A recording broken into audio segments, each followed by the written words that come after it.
I can't remember the last time I felt this alive in a movie theater. So Marty Supreme tells the story of Marty Mauser, a young man with a dream no one respects who goes to hell and back in pursuit of greatness. And right out the gate, I'm not going to mince words, this is one of my favorite movies of the decade so far. This film comes to us from writer-director Josh Safdie, who is one half of the Safdie brothers who brought us 2019's Uncut Gems. And like Uncut Gems, Marty Supreme is very frenetic and fast-paced, extremely nerve-wracking, but also hilarious at the same time. But this movie is very much its own thing because it tells the story of this young man who dreams of being a table tennis legend. It's unlike anything I've really seen before in that it delves very deeply into the ping pong scene of the 1950s. It was a sport that was not very popular in the States at that time. There were some tournaments that happened overseas, and it was slowly making its way to America, but it was really at a moment where it wasn't very well respected. In that way, this film is a little bit similar to this year's Smashing Machine, directed by Josh's brother Benny, which told the story of the UFC right before its big breakthrough in the States. But unlike that film, I don't think that Marty Supreme demands that you have a pre-existing interest in the subject matter to enjoy the film. Even if you've never played ping pong in your entire life, I think you're gonna love this movie. The story moves so fast from one beat to the next. It almost shouldn't even work with how quickly it moves, but it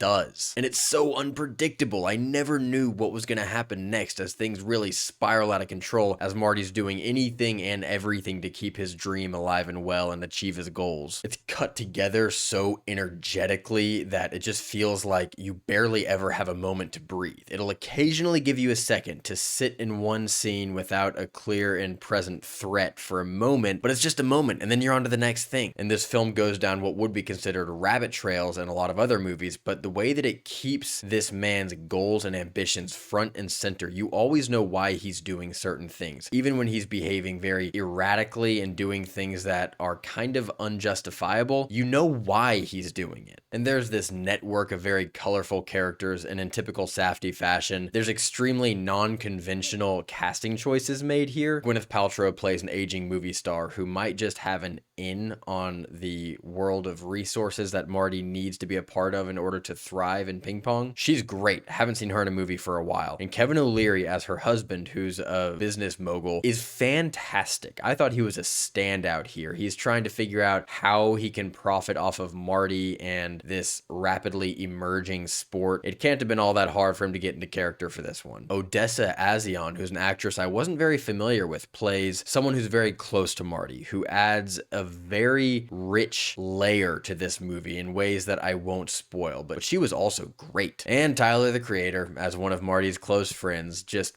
totally understands the assignment and is pretty hilarious. But all four of those actors, for some reason or another, whether it's that they haven't been in a ton of movies before, they haven't been in movies for a while, or they're not professionally trained actors at all, they're all great choices from Josh Safdie, and he just has this eye for casting movies flawlessly. Darius Kanji is the cinematographer on this film. He also lensed Mickey 17 and Eddington this year. He's on an absolute roll, and this movie is gorgeous. The camera is always right where it should be, cuts to a wide right when it should, goes very close right when it should. There's a lot of extreme close-ups in this movie, but it's always done to convey what's on these characters' minds. And this film is a celebration of film. It's shot largely on 35 millimeter, and the texture that lends the experience is so rich. The score by Daniel Lopatin is one of my favorites of the entire year. Sometimes it feels very 80s synthy, and sometimes there are some choral bits that are introduced. It's kind of its own character in the movie, and it works wonders in conjuring up the energy needed to make this movie work. In many ways, with the editing and the score, this feels like an 80s film, but it's very clearly set in the 1950s. But for my money, this feels like a Gen Z film. Ever since Timothée Chalamet's speech in 2024, where he talked about being in the pursuit of greatness, I think he really struck a chord with people my age. And maybe everyone feels this way when they're in their 20s, and that's just the only lens that I have is through the Gen Z experience. But my generation seems to be hungry to pursue excellence. We've been told a lot that we should be true to ourselves and try to achieve happiness, and I love happiness as much as the next guy, but that's not a very satisfying pursuit. I think being excellent excellent at whatever you put your hand to is very inspiring. And this film is kind of a celebration of ambition. However, it's also a cautionary tale because Marty is doing increasingly selfish things over the course of the movie, and he's stepping on other people's toes to accomplish his goals. We realize there's conflicting dreams here. Everybody wants something, and Marty's willing to do whatever he has to do and shatter other people's hopes and dreams in order to succeed himself. And so on one hand, this movie can be seen as in celebration of relentless ambition. But on the other hand, it's also a warning to not ruin your relationship with others or hurt other people just because you want to be great at something. And obviously, I'm kind of dancing around the elephant in the room here.